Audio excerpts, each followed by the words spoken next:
The Situation Room with Wolf Blitzer, weekdays 4 Eastern.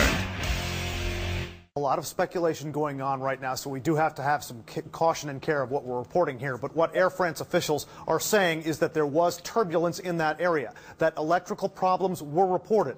That points to some possibilities for what could have gone wrong, but there's also the possibility that we may never find out.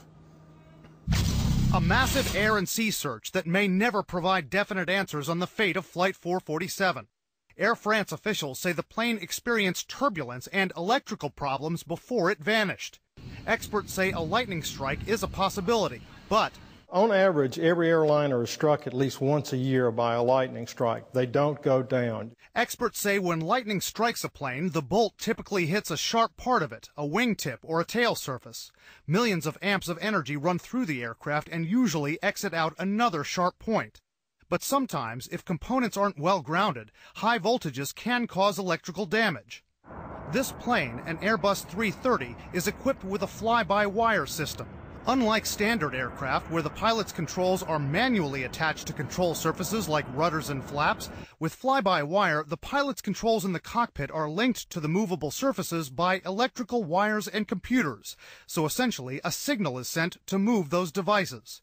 Experts say there are backup fly-by-wire computers and wires, but a lightning strike could possibly disable those as well. If you have a massive electrical problem, it's possible that you could cut off all the commands out to the control surfaces. Still, even if those commands are cut off, aviation experts say the A330 has a manual flight control system, so-called trim tabs, that allow the crew to manipulate the rudder and the surface controls.